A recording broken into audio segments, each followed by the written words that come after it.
Assalamualaikum. Selamat datang di video pembelajaran kami. Materi tentang kepemimpinan yang disusun oleh Mega Melinda, Lisa Wirani, Muhammad Faiz Haridi Manik, dan Lorentina Manik. Tugas mata kuliah kepemimpinan yang dibimbing oleh dosen pengampu DRS Robin Hart tambah MPD. Hai, saya Mega Melinda. Nomor induk mahasiswa yaitu 1203111089. Baiklah, di sini saya akan menjelaskan pengertian kepemimpinan. Apa sih itu kepemimpinan?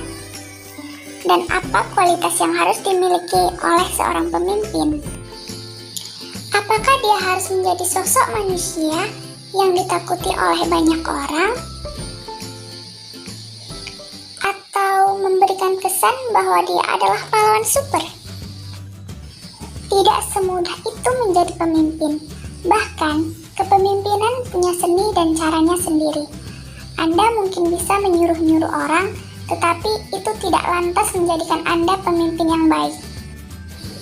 Untuk itu, mari kita simak berbagai macam pengertian dan hal-hal yang penting lainnya terkait seni kepemimpinan, supaya dapat memahami bagaimana cara untuk membangun jiwa kepemimpinan dalam diri Anda.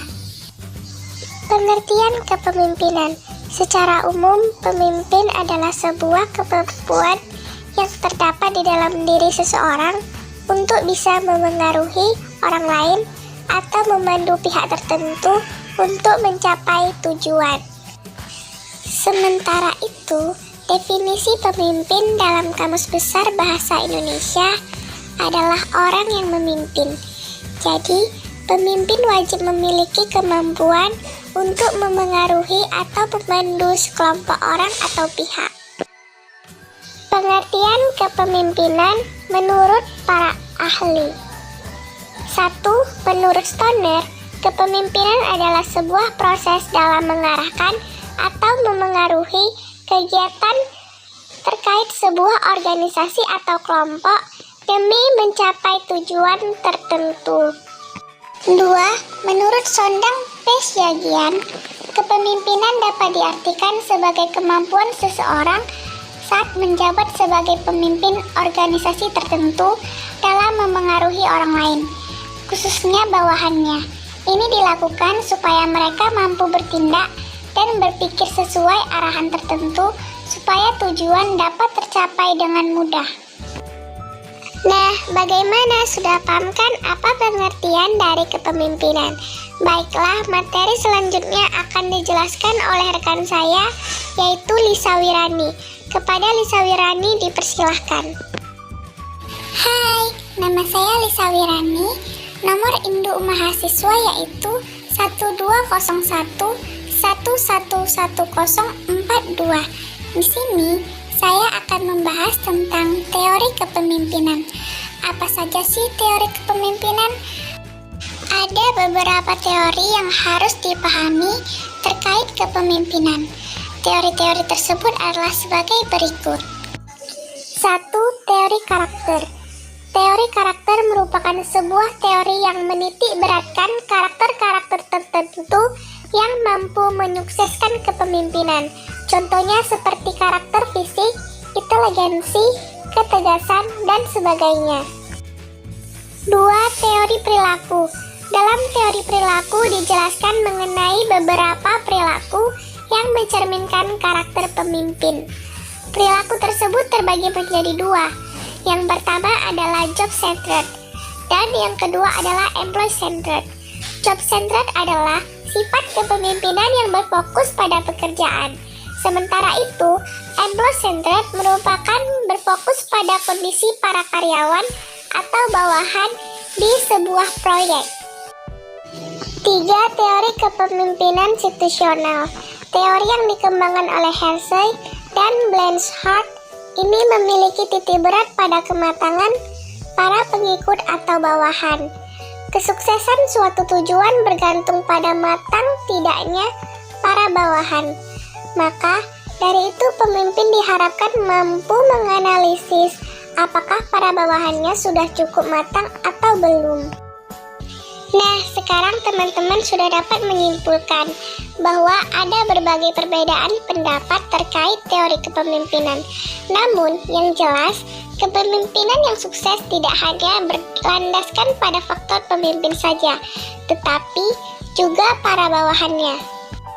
Baiklah, materi selanjutnya akan dijelaskan oleh rekan saya, yaitu Muhammad Faiz Haridi Manik. Kepada Muhammad Faiz Haridi Manik dipersilahkan. Hai, nama saya Muhammad Faiz Haridi Manik. Nomor induk mahasiswa yaitu 1203 111163.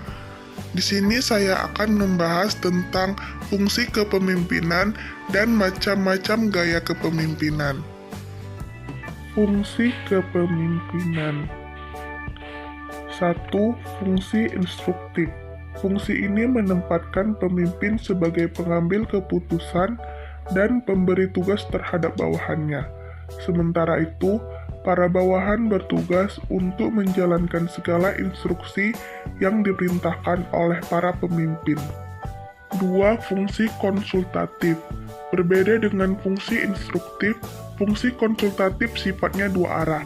Bawahan dapat berkonsultasi pada pemimpin untuk mencari jalan terbaik dalam mencapai tujuan bersama. Pemimpin diharapkan cukup bijak dan punya pengetahuan terkait hal yang sedang dikerjakan, supaya bisa mengarahkan bawahannya dengan baik. 3. Fungsi partisipasi. Dalam fungsi ini, pemimpin mampu mengaktifkan partisipasi para pesertanya, sehingga mereka juga turut berpartisipasi dan berinisiatif dalam suatu proyek. Para bawahan tidak hanya sekadar menjalankan perintah saja. 4. Fungsi delegasi. Dalam fungsi delegasi, pemimpin mampu untuk mendelegasikan suatu wewenang pada orang lain yang memang sesuai dengan tugasnya tersebut. Bukan hanya mampu memerintah, ia juga harus mampu untuk mengetahui tugas-tugas yang cocok didelegasikan kepada bawahannya. 5. Fungsi pengendalian.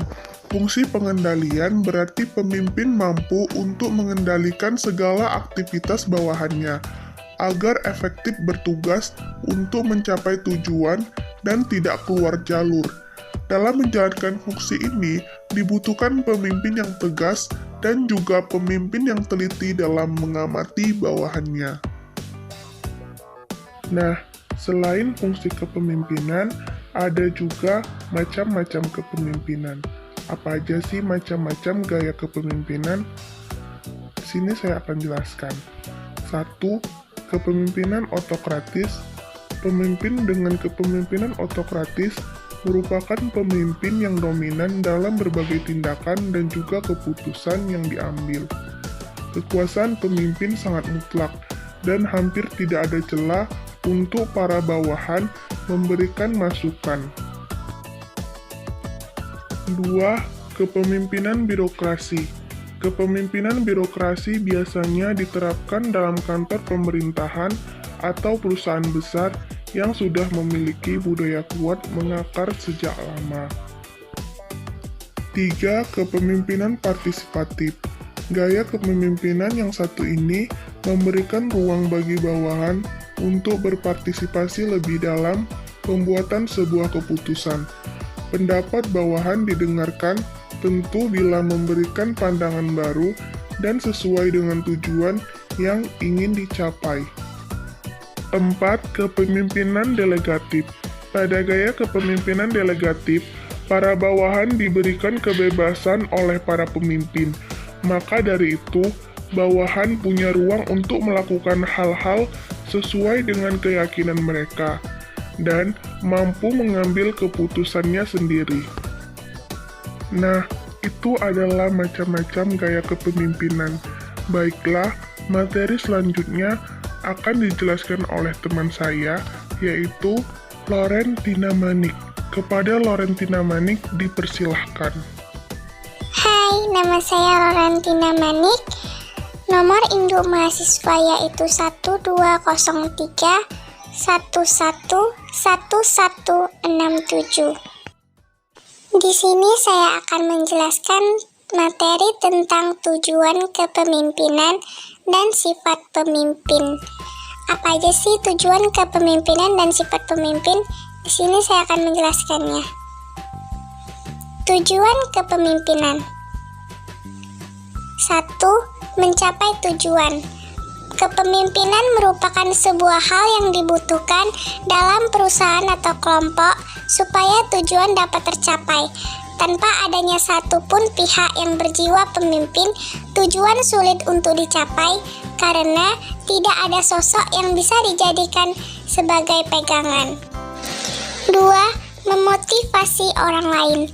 Tujuan lain dari kepemimpinan adalah untuk memotivasi orang lain agar bisa melakukan sebuah hal dengan baik dan memaksimalkan kemampuannya.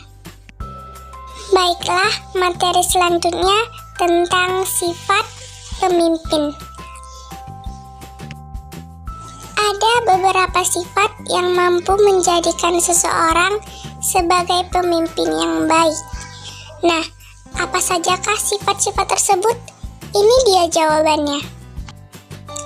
1. Punya pendirian. Sebagai seorang pemimpin, Anda wajib untuk punya pendirian yang teguh. Pendirian kuat tidak akan membuat Anda mudah goyah dan juga membuat Anda konsisten dalam menjalankan sesuatu. 2. Proaktif. Pemimpin harus proaktif. Pemimpin tidak boleh pasif. Karena apabila seorang pemimpin bersifat pasif, tujuan tidak akan kunjung tercapai. Bahkan ini akan membuat bawahan tidak memiliki rasa hormat kepadanya. 3. Jujur. Kejujuran mutlak harus dimiliki oleh seorang pemimpin. Sosok yang jujur adalah sosok yang dapat diandalkan dalam berbagai hal dan tidak akan menggagalkan suatu tujuan hanya untuk kepentingan pribadinya. 4. Terbuka terhadap pendapat. Seseorang boleh menjadi cerdas, tetapi percuma apabila mereka tidak terbuka terhadap ilmu dan juga pendapat baru. Seorang pemimpin wajib terbuka terhadap setiap pendapat yang ada dan tidak boleh menutup diri. 5. Tidak mudah iri. Pada dasarnya, pemimpin memang seseorang yang lebih unggul daripada bawahan. Namun, bukan berarti pemimpin iri apabila bawahannya unggul dalam suatu hal dan justru berusaha untuk terlihat lebih baik. 6. Visioner. Tentu kita tahu bahwa seorang pemimpin yang baik tak mungkin bisa meramal. Tetapi setidaknya mereka punya kemampuan analisis kuat dan bisa merencanakan berbagai hal serta membuat perkiraan tentang apa yang terjadi berdasarkan data-data yang ada. 7. Sabar. Akan ada banyak cobaan yang didapat oleh seorang pemimpin. Kunci dari hal ini tentu adalah kesabaran yang besar. Tanpa adanya kesabaran, bagaimana mungkin pemimpin bisa menyelesaikan suatu masalah dengan kepala dingin? Pemimpin yang kurang sabar akan mudah menyerah, bahkan sebelum ia mencapai tujuannya. Baiklah, sekian dari video pembelajaran kami. Semoga video pembelajaran yang kami tayangkan dapat bermanfaat untuk semua. Kami akhiri dengan Assalamualaikum warahmatullahi wabarakatuh. Mohon maaf apabila ada kesalahan dalam video yang kami tayangkan. Terima kasih.